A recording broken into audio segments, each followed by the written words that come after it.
Deep's art पॅशनमध्ये तुम्हा सर्वांचं स्वागत.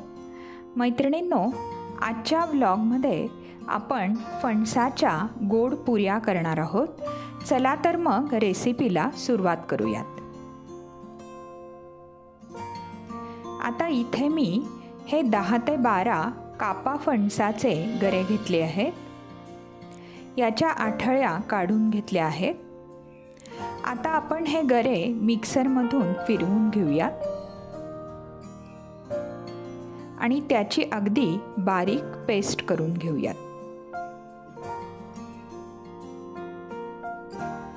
पाहू शकता आपल्या गऱ्यांची ही छान बारीक पेस्ट झाली आहे.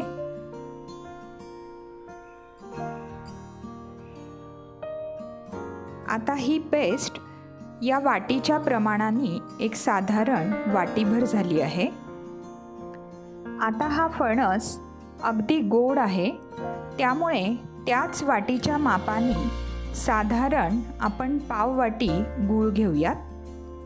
आता गोडाचं प्रमाण फणस जसा कमी जास्त गोड आहे किंवा गोड किती कमी जास्त प्रमाणात आवडतं त्यावर ठरवावं. आता ही गऱ्याची पेस्ट आणि गूळ परत मिक्सरमधून फिरवून घेऊया. पाहू शकता आपली गऱ्यांची आणि गुळाची अशी ही छान मऊसर पेस्ट तयार आहे.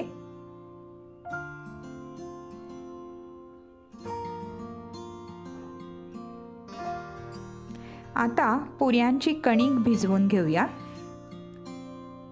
त्यासाठी आधी कणिक किंवा गव्हाचं पीठ, थोडं तांदळाचं आणि ज्वारीचं पीठ,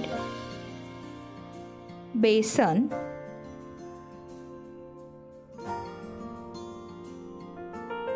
चवीनुसार मीठ आणि अगदी शास्त्रापुरती चिमूटभर हळद, साजूक तूप एवढे जिन्नस घालून अजिबात पाणी न घालता घट्ट अशी पुऱ्यांची कणिक भिजवून घेऊया.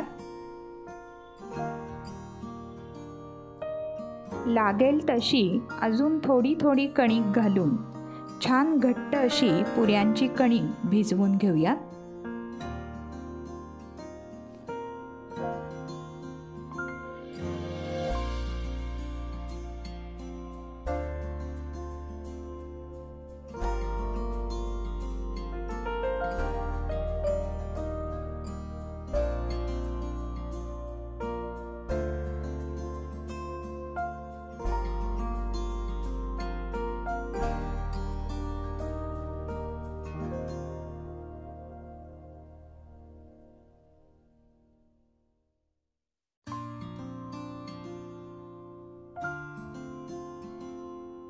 एक ते 2 चमचे साजूक तूप घालून कणिक छान मळून घेऊया. पाहू शकता घट्ट अशी आपली पुऱ्यांची कणिक तयार आहे.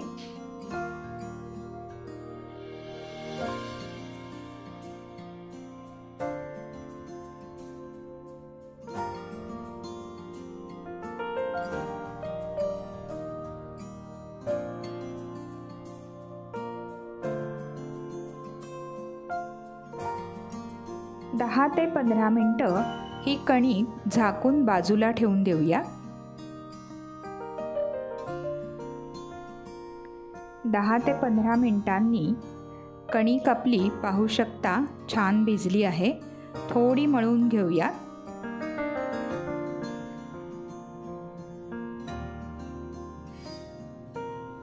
आणि आता पुऱ्या लाटून घेऊया.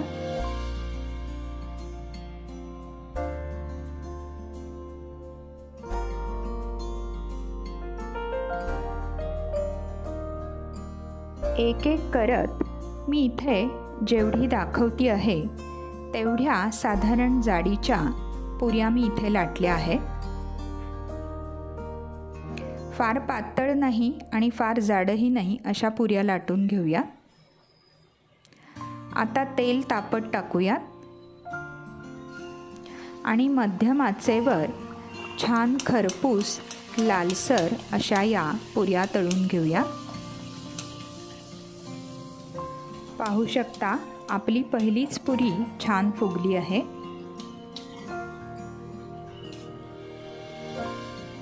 याच पद्धतीने मध्यम आचेवर आपल्या सगळ्या पुऱ्या तळून घेऊया।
पाहू शकता आपल्या फणसाच्या गोड पुऱ्या तयार आहेत।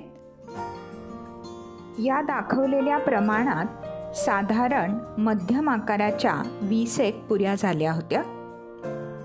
तर मैत्रिणींनो, अशी होती आजची ही फणसाच्या पुरीची रेसिपी आवडली असेल तर आवर्जून करून पहा आणि आजच्या व्हिडिओला आवर्जून लाईक करा। चॅनलचे कंटेंट्स आवडले तर जाता जाता दीप्स आर्ट पॅशन या आपल्या चॅनलला आवर्जून सबस्क्राईब करा। भेटूयात लवकरच पुढच्या व्लॉगमध्ये। धन्यवाद।